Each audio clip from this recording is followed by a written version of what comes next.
Bismillah. Alhamdulillahirrabbilalamin. Wabihi nasta'in. Wassalatu wassalamu ala asrafil anbiya'i wal mursalin. Wa ala alihi wa ashabihi. Wa man tabi'ahum bi isanin ila yaumiddin. Qala Allah tabaraka wa ta'ala fi kitabihil karim. Ya ayyuhalladzina amanu taqullaha haqqa tuqatih. Wa la tamutunna illa wa antum muslimun. Wa qala jalla fi ula.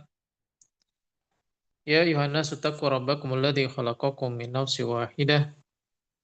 Wa khalaqa minha zawjaha وبث منهما رجالا كثيرا ونساء واتقوا الله الذي تساءلون به والأرحام إن الله كان عليكم رقيبا وقال أيضا يا أيها الذين آمنوا اتقوا الله وقولوا قولا شديدا يصلح لكم أعمالكم ويغفر لكم ذنوبكم ومن يطع الله ورسوله فقد فاز فوزا عظيما أما بعد Alhamdulillah, segala puji dan syukur pada Allah Subhanahu wa taala atas karunia-karunia dan kenikmatan-kenikmatan yang Allah Subhanahu wa taala berikan kepada kita semua. Kemudian tidak lupa semoga salawat dan salam senantiasa diberikan kepada Nabi Muhammad SAW, diberikan kepada para sahabatnya, diberikan pula kepada seluruh orang-orang yang mengikuti petunjuk beliau dengan baik sampai kelak datangnya hari kiamat. Saudara sekalian yang dimuliakan oleh Allah Subhanahu wa taala, alhamdulillah segala puji dan syukur kepada Allah Subhanahu wa taala yang kembali mempertemukan kita dalam kajian Riyadhus Shalihin. Dan insyaallah pada malam hari ini, dan ini adalah merupakan pertemuan keempat kita. Malam hari ini kita akan membacakan dua hadis Nabi Shallallahu Alaihi Wasallam, hadis yang ketiga dan hadis yang keempat dari kitab Riyadhus Shalihin, masih pada bab yang sama, yaitu bab tentang ikhlas dan menghadirkan niat di dalam beramal saleh. Hadis yang ketiga, an Aisyah radhiyallahu anha qalat qala Nabi sallallahu alaihi wasallam la hijrata ba'dal fathi walakin jihadun wa niyatun wa idza ustunfirtum fanfiru muttafaqun alaih. Dari Aisyah radhiyallahu taala anha, beliau berkata Nabi sallallahu alaihi wasallam, tidak ada hijrah setelah penaklukan kota Makkah. Akan tapi yang tersisa dari amalan adalah jihad dan niat. Dan apabila kalian dipanggil untuk pergi berjihad, berperang di jalan Allah Subhanahu wa taala, maka hendaknya kalian berangkat memenuhi panggilan tersebut. Hadis yang diriwayatkan oleh Imam Bukhari dan Muslim. Muttafaq alaih, itu adalah Imam Bukhari dan Muslim. Kemudian hadis yang keempat,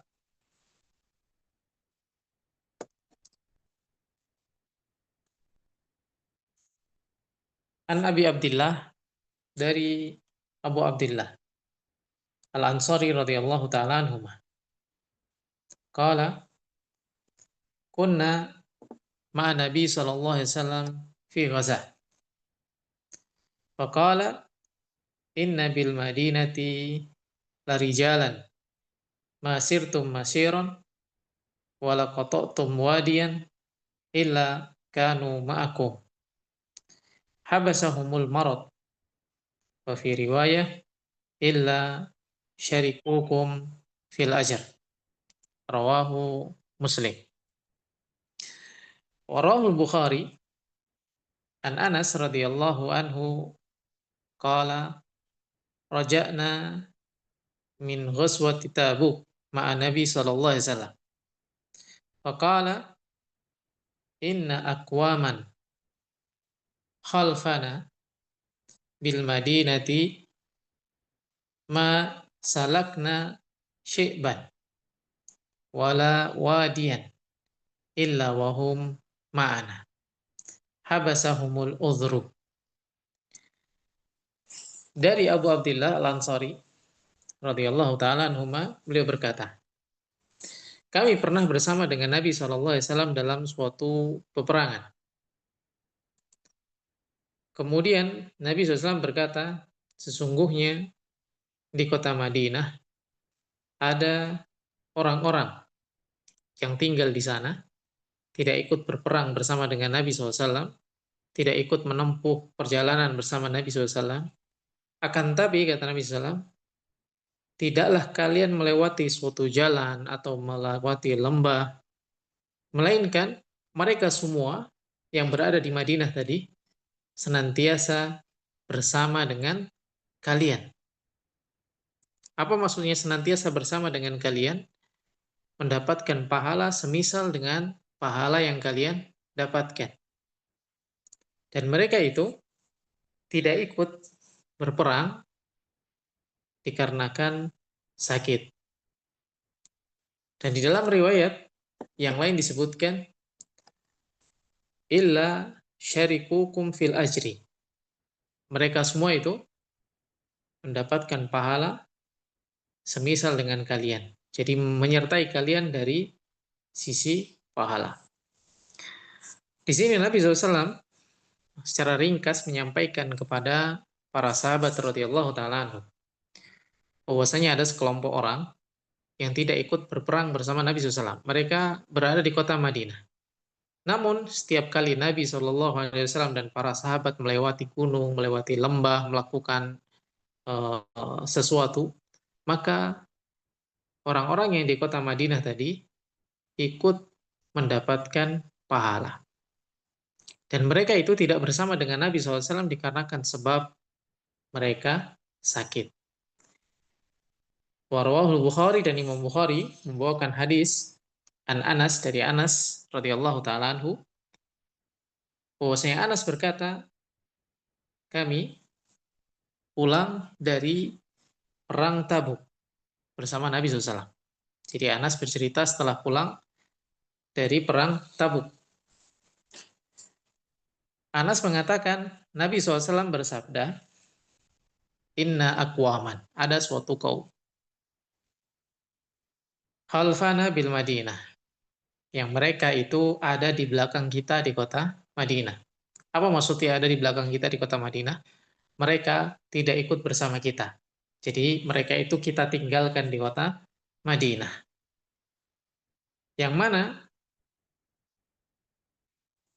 tidaklah kita menempuh suatu jalan, tidaklah kita melewati suatu lembah, kecuali mereka bersama kita di dalam mendapatkan pahala. Jadi ada orang-orang di kota Madinah yang nggak ikut perang bersama dengan Nabi SAW, namun setiap Nabi melewati suatu lembah atau berjalan atau berperang, mereka juga mendapatkan pahala yang semisal. Mereka di kota Madinah, habasahumul udhru. Mereka itu tidak ikut bersama Nabi SAW dikarenakan sebab udhur yang syar'i, atau ada halangan yang diterima dan dibenarkan oleh syariat. Ini dua hadis yang akan kita bahas pada malam hari ini. Sebagaimana pada pertemuan-pertemuan yang sebelumnya, poin pembahasan kita ada 3. Yang pertama adalah riwayat hadis. Kemudian yang kedua, keutamaan hadis. Kemudian yang ketiga, faidah-faidah dari hadis. Riwayat hadis hadis yang ketiga maupun hadis yang keempat dari sahabat radhiyallahu taala anhum. Yang pertama adalah Aisyah. Aisyah menceritakan tentang hijrah. Aisyah menceritakan hadis dari Nabi SAW bahwa Nabi SAW mengatakan la hijrata ba'dal fathi. Jadi hadis yang diriwayatkan oleh Imam Bukhari dan Muslim. Tidak ada lagi hijrah setelah Fathu Makkah. Aisyah radhiyallahu taala anha ini adalah salah seorang sahabat yang mulia. Ketika Nabi SAW ditanya oleh Amr bin As radhiyallahu taala anhu, ayun nasi ahabbu ilaik? Siapa orang yang paling engkau cintai wahai Rasul? Ayun nasi ahabbu ilaik? Maka Nabi SAW menjawab, Aisyah. Aisyah adalah orang yang paling beliau cintai. Kemudian beliau melanjutkan, minar rijal, dari golongan laki-laki wahai Rasulullah, siapa orang yang paling kamu cintai? Kemudian Nabi mengatakan Abuha, bapaknya, yaitu Abu Bakar radhiyallahu taala anhu. Nah, ini menunjukkan keutamaan dari Aisyah radhiyallahu taala anha, yaitu orang yang paling dicintai oleh Nabi SAW. Dan beliau adalah orang yang memiliki banyak ilmu, termasuk periwayat hadis Nabi SAW. Dan keistimewaan hadis Aisyah radhiyallahu taala anha adalah hadis-hadis Aisyah itu diriwayatkan langsung dari Nabi SAW, tidak melalui sahabat-sahabat yang lain.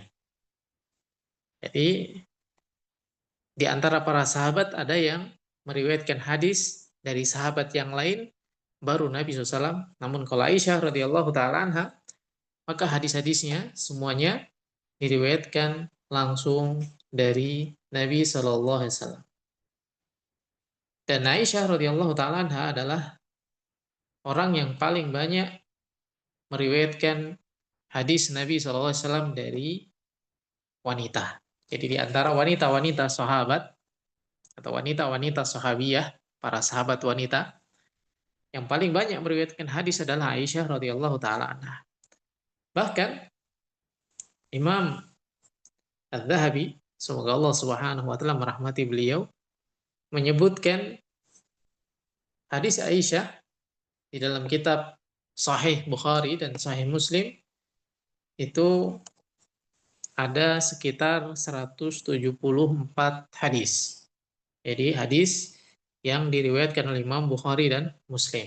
Hadis yang disepakati oleh Imam Bukhari dan Muslim.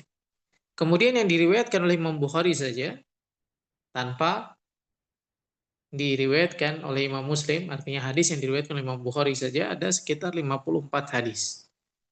Dan yang diriwayatkan oleh Imam Muslim saja ada 99 hadis. Ini menunjukkan banyaknya hadis yang diriwayatkan oleh Aisyah yang ada di dalam kitab Sahih Bukhari dan Sahih Muslim. Ini dijelaskan oleh Imam Al-Zahabi. Jadi Aisyah radhiyallahu taala anha ini adalah salah seorang ulama dari kalangan para sahabat. Ulama wanita dari kalangan para sahabat. Dan ini menjadi pelajaran bagi kita semua bahwasanya seorang wanita pun hendaknya dia memperhatikan masalah ilmu. Jadi jangan beralasan, wah ilmu itu hanya kewajiban para laki-laki untuk mencarinya. Ilmu itu hanya untuk para ikhwan. Sedangkan akhwat, enggak. Sedangkan akhwat nanti juga ujung-ujungnya hanya di rumah saja. Enggak ada seperti itu. Jadi seorang wanita dia juga harus belajar, mempelajari agamanya, sebagaimana yang dicontohkan oleh sahabat yang mulia Aisyah radhiyallahu taala anha.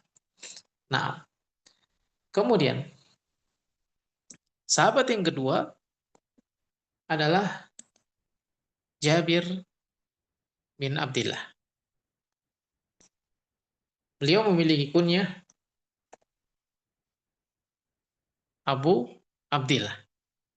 Kunyahnya Abu Abdillah. Jabir bin Abdillah radhiyallahu taala anhu.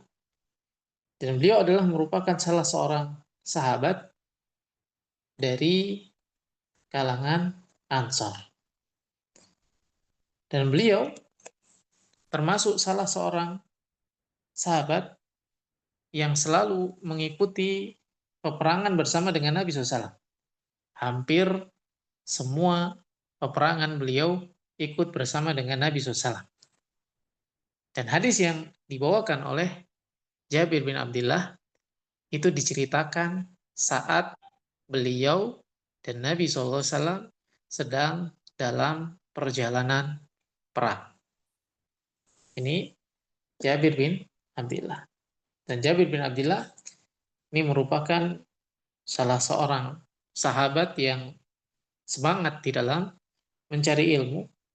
Banyak di antara para sahabat senior yang beliau datang menimba ilmu di dekatnya atau bersama dengan mereka. Di antaranya adalah beliau belajar kepada Abu Bakar As-Siddiq radhiyallahu taala anhu. Kemudian belajar kepada Umar bin Khattab, belajar kepada Ali bin Abi Thalib, kepada Abu Hurairah radhiyallahu taala anhu, kepada Mu'ad bin Jabal, Abu Sa'id Al-Khudri, Ubaidah, dan yang lainnya. Jadi ini adalah seorang yang semangat di dalam mencari ilmu. Ketika beliau tidak bersama dengan Nabi SAW atau tidak bertemu dengan Nabi SAW, beliau bertanya tentang agama, bertanya tentang ilmu kepada para sahabat-sahabat yang lain. Mendengar hadis-hadis Nabi SAW melewati para sahabat yang lain, seperti Abu Bakar, Umar, Ali bin Abi Thalib, Abu Hurairah, dan yang lainnya. Ini Abu Ubaidah, ini Abu Abdillah Jabir bin Abdillah radhiyallahu taala anhu.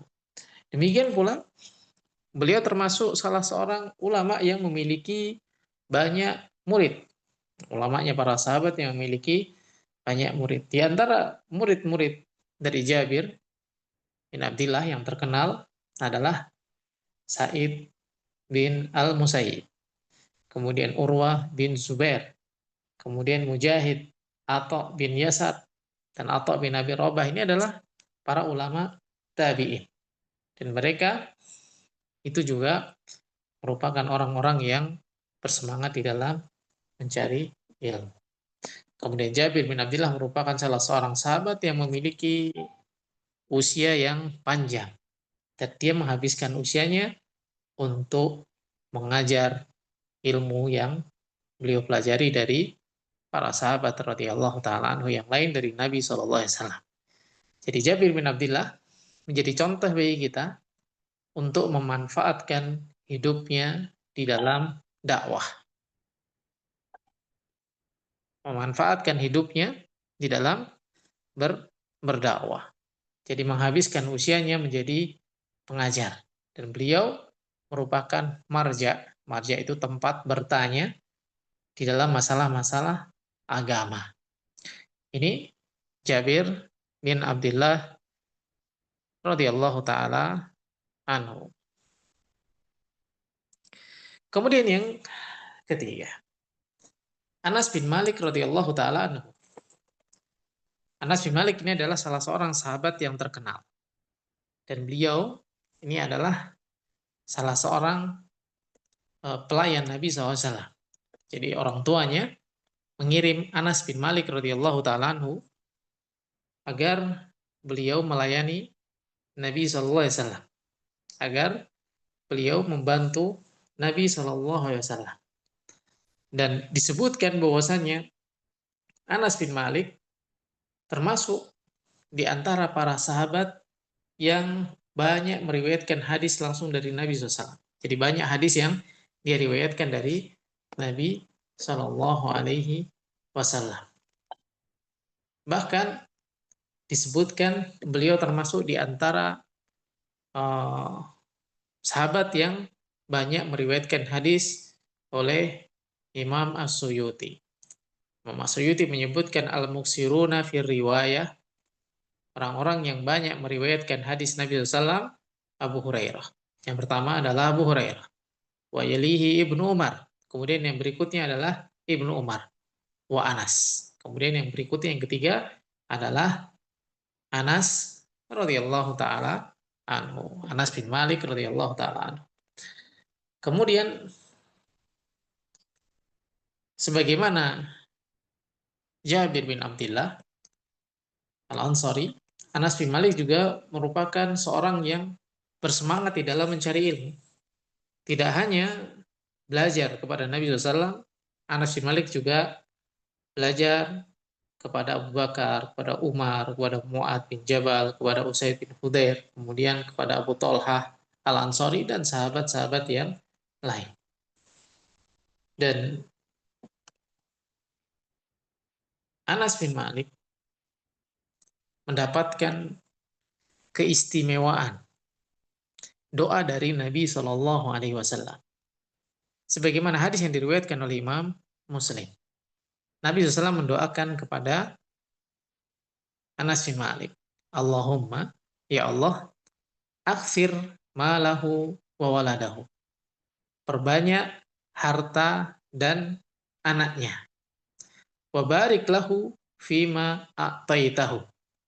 Dan berikan keberkahan dari apa yang engkau berikan kepadanya. Ini hadis yang diriwayatkan oleh Imam Muslim. Dari doa Nabi SAW kepada Anas bin Malik radhiyallahu taala anhu, doa Nabi SAW kepada Anas bin Malik radhiyallahu taala anhu, dapat kita ambil faidah bahwa boleh bagi kita untuk berdoa kepada Allah Subhanahu wa taala meminta dunia. Boleh berdoa meminta kepada Allah Subhanahu wa taala agar diberikan dunia. Namun jangan lupa, bukan hanya sekedar meminta dunia saja, tapi minta juga keberkahan dari apa yang kita minta. Karena terkadang dunia itu datang membawa ujian. Jadi bukan hanya membawa kebaikan. Dunia itu terkadang datang membawa ujian. Terkadang memberatkan kita. Oleh karenanya Nabi SAW tidak menyebut harta, tidak menyebut dunia sebagai suatu anugerah atau kenikmatan. Akan tapi dia adalah merupakan ujian. Beliau mengatakan, inna likulli ummatin fitnah. Setiap umat itu mendapatkan ujian. Wa fitnatu ummati, dan ujian bagi umatku al-mal, harta. Nabi SAW menyebutkan fitnah, menyebutkan ujian. Maka boleh kita minta dunia, ya Allah berikan saya dunia, ya Allah berikan saya harta, ya Allah berikan saya anak. Tapi jangan lupa, minta keberkahan darinya. Kalau dia berbarokah, maka dia akan mendatangkan kebaikan yang banyak. Harta berbarokah, anak berbarokah. Maka ini adalah merupakan kebaikan-kebaikan yang Allah Subhanahu wa taala berikan kepada kita semua. Jadi Nabi SAW mendoakan Anas bin Malik radhiyallahu taala anhu, Allahumma akthir malahu wa waladahu wa barik lahu fima ataitahu. Ya Allah, perbanyak hartanya, perbanyak anaknya, dan berikan keberkahan terhadap apa yang engkau berikan kepadanya. Ini doa dari Nabi SAW. Dan Anas bin Malik ini adalah salah seorang kepercayaan Nabi SAW. Beliau pernah diberi rahasia oleh Nabi SAW. Disampaikan sesuatu yang rahasia, maka beliau simpan rahasia tersebut, tidak seorang pun beliau beritahu. Bahkan sampai ibunya sendiri bertanya kepada Anas tentang rahasia yang disampaikan oleh Nabi SAW, maka beliau tidak menyampaikan kepada ibunya. Dan ini sebagaimana riwayat yang dibawakan oleh Imam Muslim. Dan Anas bin Malik radhiyallahu taala anhu, sebagaimana yang tadi kita jelaskan, adalah seorang yang bersemangat di dalam ilmu, dan beliau juga termasuk ulamanya para sahabat. Maka ketika beliau meninggal,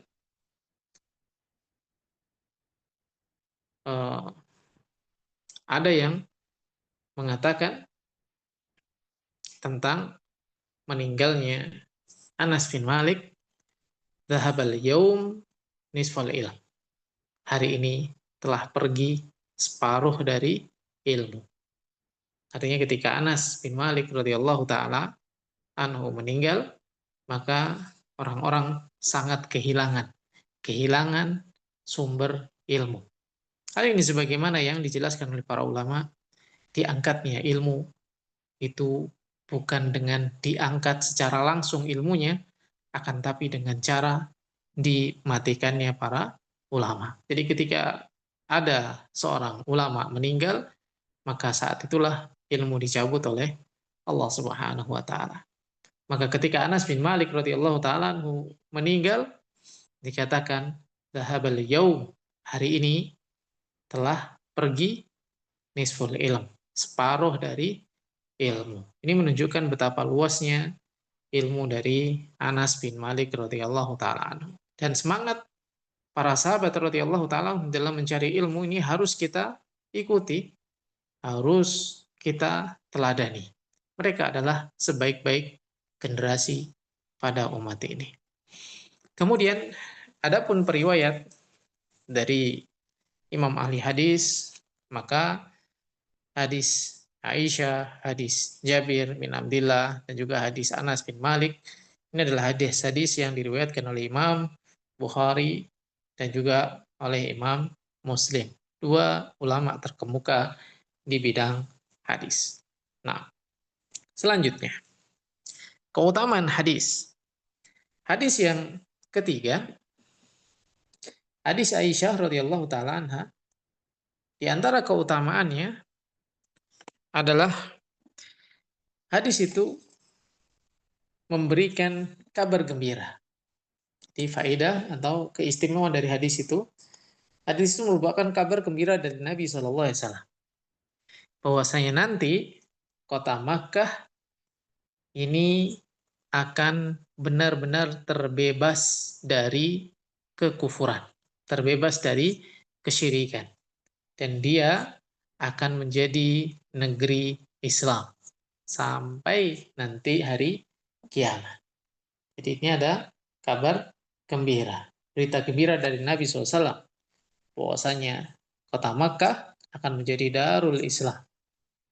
Hal ini sebagaimana yang dijelaskan di dalam kitab Bahjatun Nadirin oleh Syekh Salim bin Id Al-Hilali, syarah dari kitab Riyadhus Shalihin. Adapun hadis yang keempat, di antara keistimewaannya adalah hadis itu, hadis yang keempat menjelaskan tentang keutamaan niat. Dan di sini menjelaskan tentang keutamaan niat.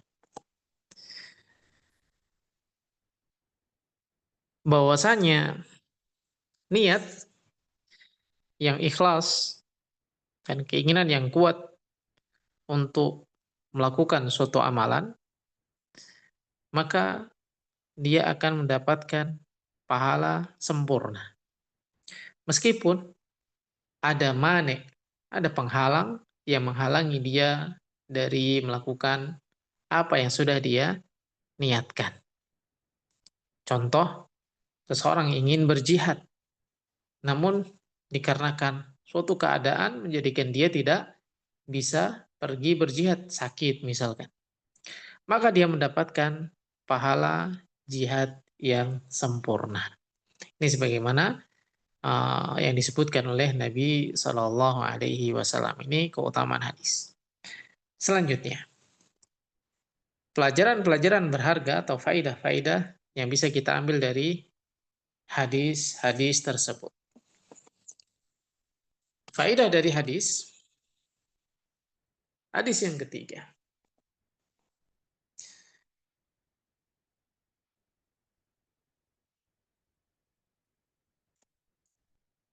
Nabi SAW menyebutkan di dalam hadis yang ketiga dari Aisyah radhiyallahu taala anha, la hijrata ba'dal fathi walakin jihadun wa niyah. tidak ada hijrah setelah Fathu Makkah. Akan tapi yang tersisa hanyalah jihad dan niyah. Para ulama menjelaskan tentang makna hijrah. Apa yang dimaksud dengan hijrah? Hijrah adalah berpindahnya seseorang dari suatu tempat ke tempat yang lain. Hijrah itu pindahnya seorang dari suatu tempat ke tempat yang lain atau dari suatu keadaan ke keadaan yang lain. Adapun hijrah yang dimaksud di dalam hadis itu adalah hijrah dari kota Makkah menuju kota Madinah. Kenapa hijrah dari kota Makkah menuju kota Madinah? Karena pada waktu itu di kota Makkah tidak bisa ditegakkan syariat Islam. Para sahabat radhiyallahu ta'ala anhu disakiti, dimusuhi, diperangi ketika menegakkan syariat Islam. Sehingga Nabi SAW memerintahkan untuk berhijrah ke kota Madinah. Kemudian setelah Allah Subhanahu wa taala buka kota Makkah, berhasil ditaklukkan, dihilangkan kekufuran di sana, maka kata Nabi SAW, la hijrata ba'dal fathi. Tidak ada lagi hijrah dari kota Makkah ke kota Madinah. Karena kota Makkah ini sudah menjadi negeri kaum muslimin. Jadi tempat tinggalnya kaum muslimin. Kemudian adapun hijrah yang dihapus di sini ini adalah hijrah khusus dari kota Makkah ke kota Madinah. Adapun hijrah secara umum dari tempat-tempat yang kita tidak mampu menegakkan syariat Islam, dari negeri-negeri kufur, kemudian kita pindah ke negeri kaum muslimin yang bisa ditegakkan syariat Islam di dalamnya. Maksudnya bisa ditegakkan itu kita leluasa mengerjakan perintah-perintah Allah Subhanahu wa taala, maka hijrah yang seperti itu disyariatkan, masih disyariatkan. Kemudian faedah yang dapat diambil dari hadis ini pula adalah keutamaan niat. Keutamaan niat. Yang mana Nabi SAW menyandingkan niat dan jihad. Hijrata ba'dal fathi walakin jihadun wa niyatun. Artinya apa? Orang memiliki niat yang baik ini adalah merupakan suatu keutamaan. Sebagaimana jihad merupakan suatu keutamaan. Kemudian faedah pula yang dapat kita ambil dari hadis ini, niat yang baik itu berat. Memiliki niat yang baik itu berat. Oleh karenanya disandingkan dengan dua amalan berat yang lain. Hijrah, amalan yang berat. Jihad, amalan yang berat. Niat, ini juga merupakan amalan yang berat. Loh, kok sekarang dibilang niat itu amalan yang berat? Sebelumnya dibilang niat itu adalah sesuatu yang gampang. Nah, niat itu dari satu sisi, dia mudah, ringan. Namun di sisi lain, dia itu berat. Kita niat melakukan kebaikan, gampang. Tapi istiqomah di dalam niat, jujur di dalam niat, kesungguhan di dalam niat, ikhlas di dalam niat, itulah yang berat. Betapa banyak orang memiliki niat melakukan kebaikan. Ya, saya ingin melakukan kebaikan. Namun ketika dia berusaha merealisasikan kebaikan tadi, maka betapa banyak yang niatnya pun berubah. Awalnya ikhlas berubah menjadi senang dipuji, kemudian pengen mendapatkan ucapan terima kasih. Hati itu berubah-berubah. Maka itulah sisi beratnya niat. Maka bersyukur orang-orang yang Allah Subhanahu wa taala berikan kekuatan istiqomah di dalam niatnya. Dan di antara bukti bahwa niat itu adalah sesuatu yang berat, doa Nabi SAW. Nabi SAW berdoa, ya muqallibal qulub, wahai zat yang membolak-balik hati, tsabbit qalbi ala dini. Tetapkan hatiku di atas agama. Niat itu di hati. Niat itu gampang berubah.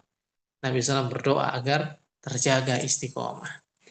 Nah, kemudian faedah yang lain yang dapat diambil dari hadis ini adalah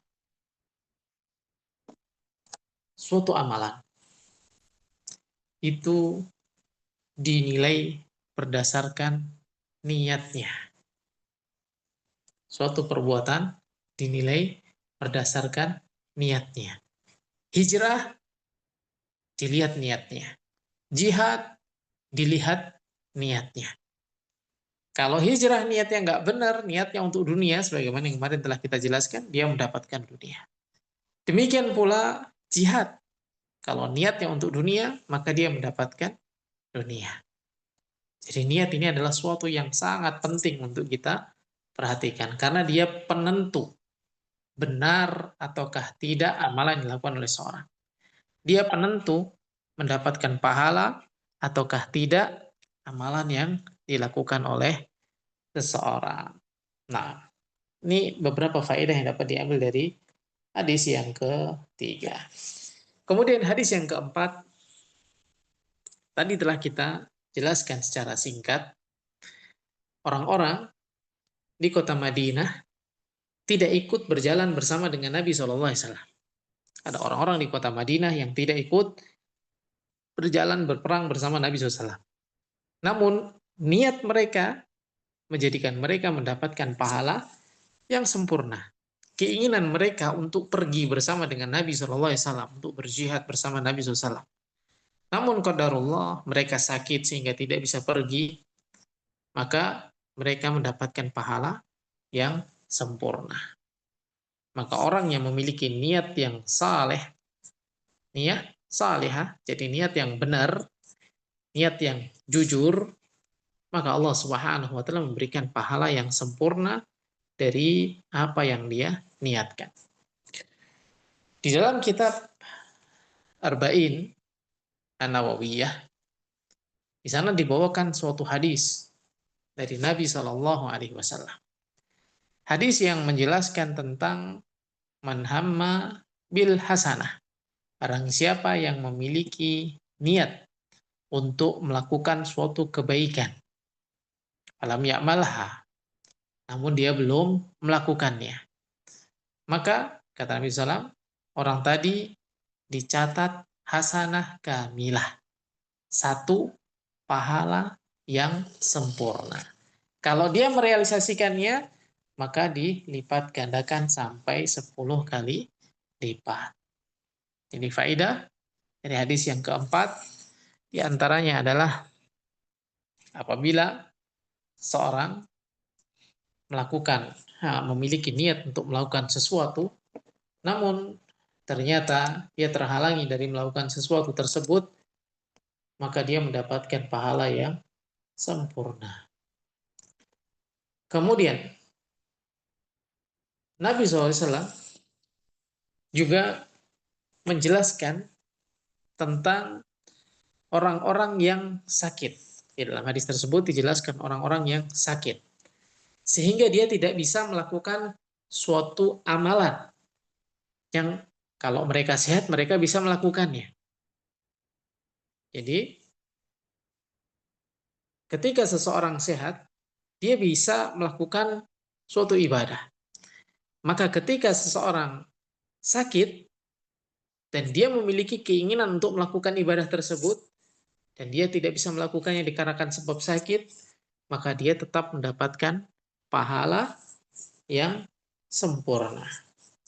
Hal ini sebagaimana disebutkan di dalam hadis Nabi SAW. Idza maridul abdu, jadi Nabi SAW menyebutkan di dalam hadis yang diriwayatkan oleh Imam Bukhari dan juga Imam Muslim, idza maridul abdu, jika seorang hamba itu sakit, au safaro, atau sedang safar, kutiba lahu mislu ma kana ya'malu muqiman sahiha, dia akan terus dicatat mendapatkan pahala amalan yang biasa dia lakukan di saat dia mukim atau di saat dia sedang sehat. Orang memiliki kebiasaan qiyamul lail misalnya, sholat malam. Namun karena sakit, dia tertidur, nggak bangun untuk sholat malam. Maka Allah Subhanahu wa Ta'ala catat dia mendapatkan pahala yang sempurna. Demikian pula orang kalau biasa menuntut ilmu misalkan, dia biasa mencari ilmu. Setiap pagi yang dia lakukan itu adalah hadir di majelis ilmu, menghafal Al-Quran. Kemudian suatu ketika dia pergi safar, pergi jalan safar. Nah, dikarenakan sebab safar tadi, dia tidak bisa melakukan aktivitas ibadah yang biasa dia lakukan. Maka Allah Subhanahu wa Ta'ala mencatat bagi dia pahala sebagaimana yang biasa dia lakukan saat dia mukim. Saat dia mukim. Jadi biasa yang dia lakukan saat dia tidak safar. Ini tentang keutamaan seseorang memiliki niat untuk melakukan kebaikan, memiliki kebiasaan melakukan kebaikan, niat melakukan kebaikan, kemudian qadarullah dia tidak bisa melakukannya dikarenakan suatu hal, Allah Subhanahu wa Ta'ala mencatat pahala yang sempurna bagi dia. Dan juga di dalam hadis yang lain, niat nih bukan hanya sebatas keinginan yang singgah kemudian berlalu. Allah Subhanahu wa Ta'ala alimun bidzati sudur. Allah Maha mengetahui apa yang ada dalam hati kita. Niat kita ini serius atau main-main? Kan kalau niat ibadah kita akan mendapatkan pahala. Ya udah, niat saja. Niat tok, nggak ada keinginan untuk merealisasikan. Kan kalau niat sudah dapat pahala. Maka Allah Subhanahu wa Ta'ala Maha mengetahui apa yang ada dalam hati seorang. Jadi niat itu bukan sebatas lintasan keinginan saja. Keinginan yang singgah di dalam pikiran atau hati kita. Tapi niat itu adalah keinginan yang kuat untuk melakukan sesuatu dan dia berusaha merealisasikan sesuatu tersebut. Itulah niat. Dan orang kalau memiliki niat yang kuat, kemudian terhalangi setelah adanya kesungguhan merealisasikan apa yang dia niatkan, maka dia tetap mendapatkan pahala yang sempurna atas apa yang dia niatkan.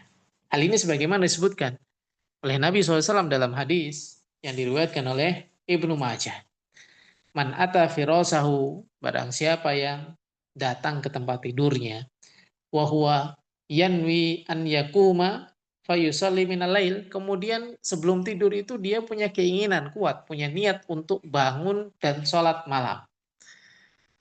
Dan keinginan kuat ini bisa ditunjukkan dengan dia pasang alarm, dia sudah menyiapkan perlengkapan untuk sholatnya. Pokoknya dia udah memiliki niat untuk bangun sholat malam. Fa ghalabathu ainuhu hatta yusbih. Namun dia ketiduran sampai pagi, sampai subuh. Nggak bangun sampai subuh. Maka kutibalahu manawa. Allah Subhanahu wa Ta'ala menetapkan pahala sesuai dengan niat yang dia miliki tadi. Dicatat dia seperti melakukan qiyamul lail meskipun dia ketiduran sampai subuh. Wa kana naumuhu shadaqah. Dan tidurnya dia itu adalah shadaqah. Shadaqah dari siapa? sodakoh, sodakotan alaihi min rabbihi. Sodakoh dari Allah Subhanahu wa Ta'ala untuk dia. Jadi Allah Subhanahu wa Ta'ala berikan sodakoh kepada orang tadi, kamu dibuat tidur nyenyak dan juga mendapatkan pahala apa? Qiyamul lail.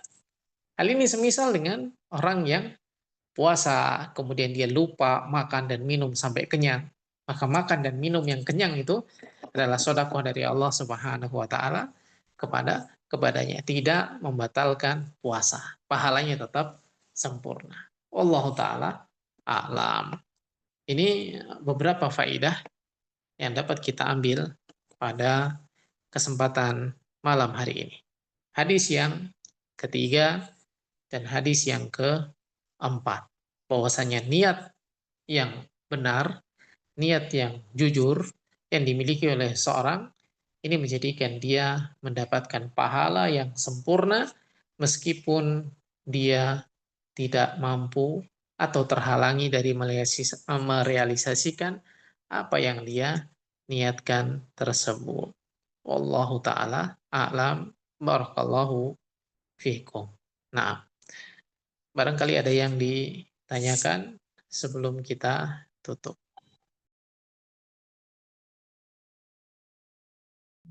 Eh, Tentang hal seperti itu, maka pertama, kita tahu apa yang kita lakukan, dan Allah Subhanahu wa Ta'ala tahu apa yang kita lakukan. Kita tidak bisa menipu Allah Subhanahu wa Ta'ala. Yang ada, kalau kita tidak jujur di dalam niat kita, kita hanya menipu diri kita sendiri. Lihat bagaimana Allah Subhanahu wa Ta'ala menyebutkan di dalam Al-Qur'an tentang orang-orang munafik. Yukhadi'una Allah walladzina amanu wa ma yahda'una illa anfusahum wa ma yas'urun.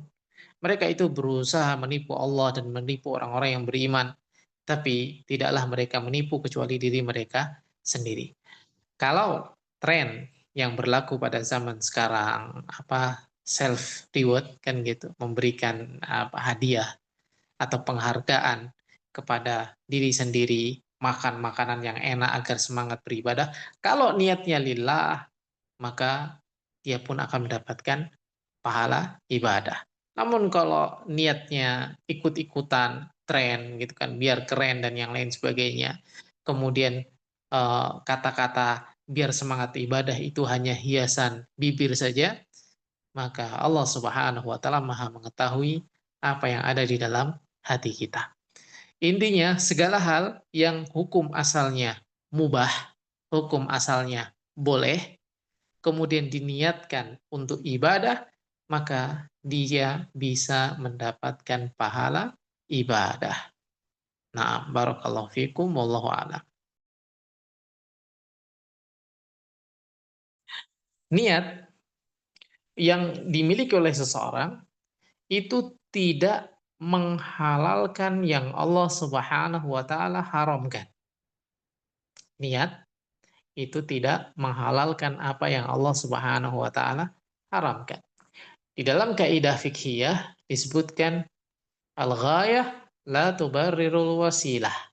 Tujuan itu tidak menjadikan setiap wasilah menjadi baik. Jadi tujuan tidak menjadikan setiap wasilah itu menjadi baik. Jadi ketika seorang melakukan kemaksiatan, melakukan keburukan, melakukan hal-hal yang menyelisih syariat, kemudian mengatakan yang penting kan niatnya, nggak bisa. Niat itu harus sesuai dengan apa yang Allah Subhanahu wa Ta'ala tetapkan dengan atau di dalam syariat, sehingga dia bisa mendapatkan pahala. Kalau niat yang nggak sesuai dengan syariat, maka dia tidak akan mendapatkan pahala. Seperti dia niat ingin bersodakoh. Bagaimana dia bisa bersodakoh? Dia mencuri. Dia niat mencuri agar bisa bersodakoh. Maka ini nggak bisa dikatakan sebagai yang penting niatnya baik. Niat baik penting, tapi sesuai dengan syariat itu jauh lebih penting. Niat yang baik itu penting, namun tidak kalah penting adalah sesuai dengan syariat Allah Subhanahu wa Ta'ala. Nah, wallahu taala a'lam. Masya Allah, jazakallah khairan Ustadz atas jawabannya, dan ada pertanyaan masuk lagi. Bismillahirrahmanirrahim. Assalamualaikum Ustadz, izin bertanya terkait tentang niat Ustadz. Apakah termasuk niat yang baik tatkala kita mengapresiasi diri kita karena kita berhasil melakukan suatu ibadah dalam rangka untuk diri kita lebih giat dalam beribadah? Demikian Ustaz. Nah, tadi kan sudah dijelaskan sedikit, disinggung tentang self reward. Pada dasarnya boleh kita melakukan hal tersebut selagi tidak bertentangan dengan syariat. Ketika Allah Subhanahu wa taala tidak melarang atau Nabi SAW tidak melarangnya, maka boleh kita melakukannya. Hanya saja hal tersebut perlu diperhatikan. Termasuk bentuk tasyabuh dengan orang-orang fasik ataukah tidak. Tren atau fenomena yang seperti itu apa namanya? Mengikuti kebiasaan mereka ataukah tidak. Itu juga perlu kita perhatikan. Kalau tidak, maka silahkan saja. Misal seorang berhasil melaksanakan suatu ibadah, berhasil melaksanakan suatu ibadah, kemudian dia bergembira, berbahagia, maka itu diperbolehkan berbahagia setelah melakukan ibadah. Bukankah Allah Subhanahu wa taala menjadikan Idul Fitri, hari raya, hari berbahagia setelah apa? Setelah siam Ramadan, puasa di bulan Ramadan. Jadi boleh berbahagia setelah berhasil melakukan suatu ibadah.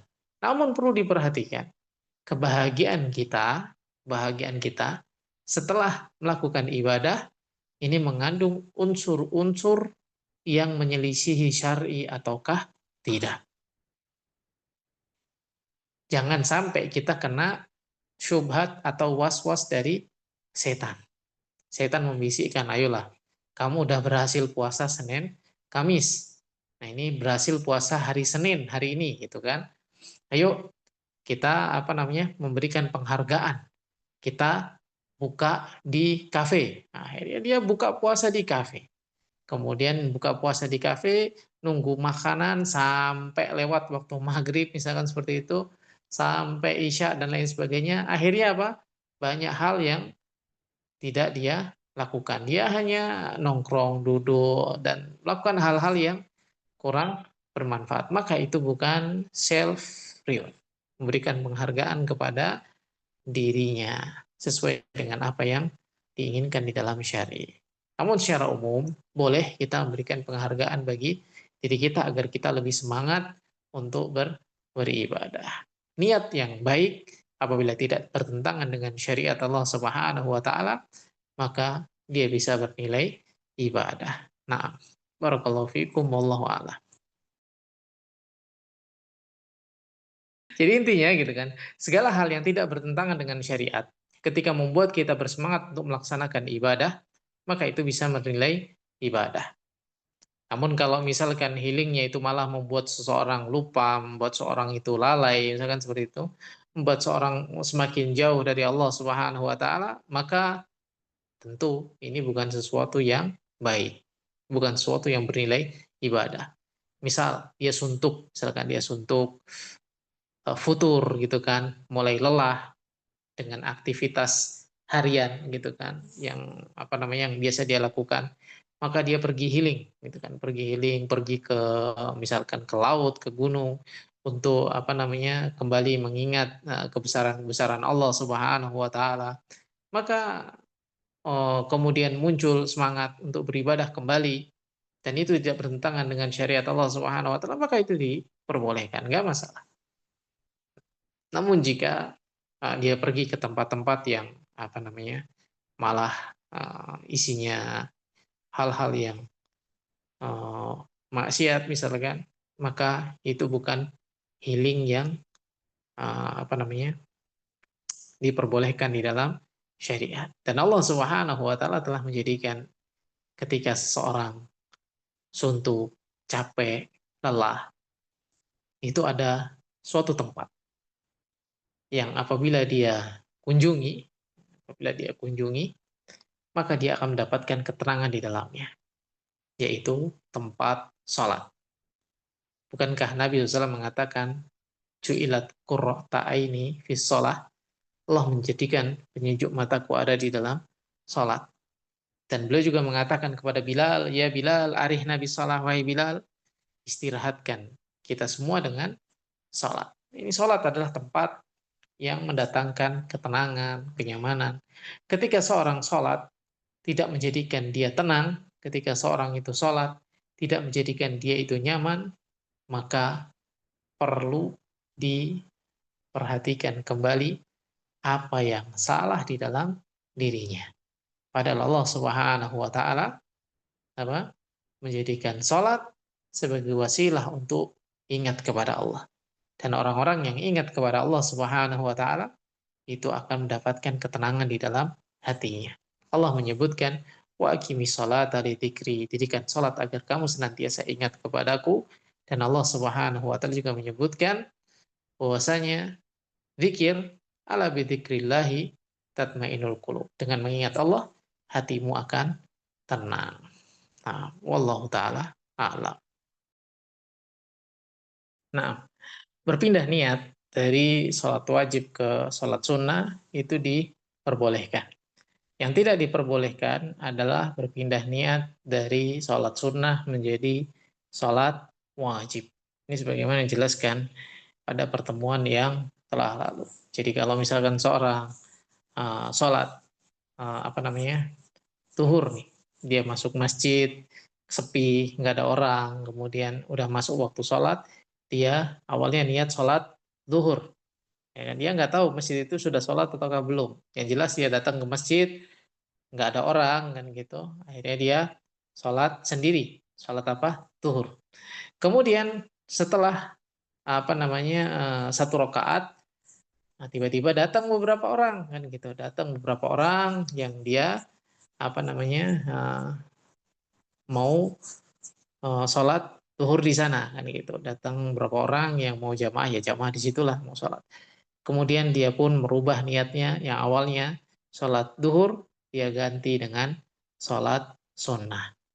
Nah, dia ganti niatnya dengan sholat sunnah sehingga dia sholat zuhur berjamaah dengan mereka. Maka ini diperbolehkan. Jadi berubah niat dari sholat wajib ke sholat sunnah itu diperbolehkan. Wallahu ta'ala. Allah Subhanahu wa taala tidak menuntut kita atas perbuatan orang lain. Allah Subhanahu wa taala tidak menuntut dan menghukum kita atas perbuatan orang lain. Namun Allah Subhanahu wa taala akan menghisab kita dengan sikap-sikap kita terhadap orang lain. Maka ketika seseorang membantu dan menolong orang lain, berusahalah ikhlas di dalam membantu dan menolongnya. Mengharap pahala dari Allah Subhanahu wa taala atas bantuan-bantuan yang kita berikan kepada orang lain. Kemudian, jika di waktu yang selanjutnya dia mengetahui ternyata kebaikan-kebaikan yang selama ini diberikan kepadanya itu disalahgunakan, ya kan, disalahgunakan. Kemudian kita membenci hal tersebut, kita tidak menyukainya, kita jadi tidak suka dengan apa yang dia lakukan dan kita nggak mau bantu dia lagi misalkan. Apakah terhapus pahala kebaikan yang dulu kita lakukan dengan ikhlas? Maka jawabannya tidak. Wallahu ta'ala a'lam. Jadi pahala yang atau amalan yang sudah sempurna, selesai, maka dia tidak ada hubungannya dengan perbuatan-perbuatan yang selanjutnya. Kemudian, bolehkah kita tidak membantu dia setelah kita mengetahui ternyata bantuan-bantuan kita itu disalahgunakan? Maka jawabannya adalah boleh. Jawabannya adalah boleh. Apalagi yang dia lakukan itu adalah sesuatu yang melanggar syar'i. Dikhawatirkan ketika kita tetap memberikan bantuan kepada dia, kita malah termasuk orang-orang yang berta'awun dalam perbuatan dosa dan permusuhan. Bukankah Allah Subhanahu wa taala menyebutkan wa ta'awanu 'alal birri wat taqwa wa la ta'awanu 'alal ismi wal udwan. Saling tolong menolonglah di dalam melakukan kebaikan dan ketakwaan dan jangan saling membantu di dalam perkara dosa dan permusuhan. Maka setelah kita tahu, kemudian kita membenci hal tersebut, yang kita benci bukan kita ngasih dianya. Yang kita benci adalah perbuatan dia yang menyelisihi syariat. Perbuatan dia yang tidak amanah di dalam menunaikan apa yang seharusnya dia tunaikan. Dia kan butuh bantuan untuk kehidupan dia misalkan. Kemudian kita bantu untuk meringankan bebannya. Namun ternyata malah digunakan untuk hal-hal yang diharamkan. Maka boleh kita membencinya, boleh kita tidak membantu dia setelahnya. Rasa kesal, rasa sakit hati wajar itu muncul karena itu adalah sifat manusia. Dan itu menjadi gambaran bagi kita semua. Bahwasanya kalau kita melakukan kebaikan kepada orang lain, memberikan suatu kebaikan kepada orang lain, kemudian orang tadi menyalahgunakan kebaikan tadi untuk hal-hal yang tidak kita sukai, kita marah, lantas coba pikirkan bagaimana Allah Subhanahu wa taala telah memberikan begitu banyak kenikmatan dan karunia kepada kita, namun ternyata kita lakukan hal-hal yang sia-sia bahkan dibenci oleh Allah. Apakah Allah Subhanahu wa taala tidak layak murka kepada orang seperti itu? Maka Allah Subhanahu wa taala layak mendatangkan murkanya kepada orang tersebut. Sehingga Allah Subhanahu wa taala memberikan peringatan kepada orang-orang yang tidak bersyukur. Allah menyebutkan, "La in kafartum inna adzabi lasyadid." Kalau kalian kufur, maka sesungguhnya azabku amat sangat pedih.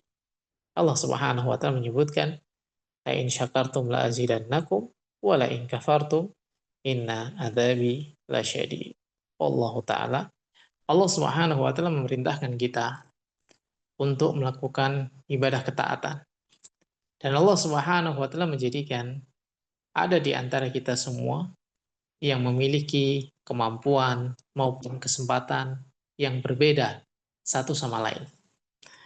Dan Allah Subhanahu wa taala Maha Pengasih, Allah Subhanahu wa taala Maha Penyayang.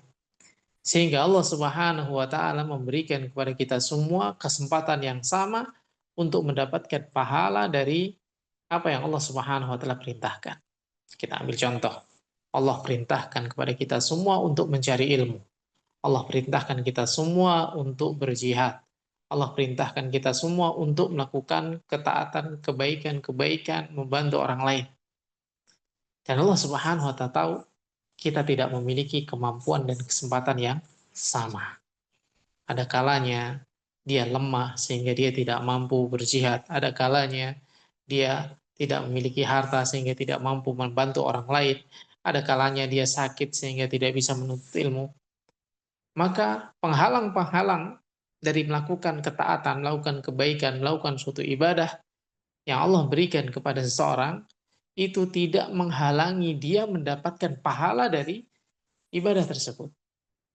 Maka pentingnya seseorang memperhatikan urusan niat. Ketika dia memiliki niat yang kuat, niat yang benar, niat yang jujur dalam hatinya, maka dia mendapatkan pahala yang sempurna. Meskipun dia tidak mampu melakukan apa yang dia niatkan tadi. Dan niat ini adalah merupakan suatu yang berat untuk kita jaga. Maka hendaknya kita senantiasa minta kepada Allah Subhanahu wa taala agar diberikan niat yang baik dan istiqomah di atas niat tersebut. Barakallahu fikum. Mudah-mudahan yang sedikit ini kita bisa mengambil faedahnya. Wallahu taala a'lam. Subhanakallahumma wa bihamdika asyhadu an la ilaha illa anta astaghfiruka wa atubu ilaik.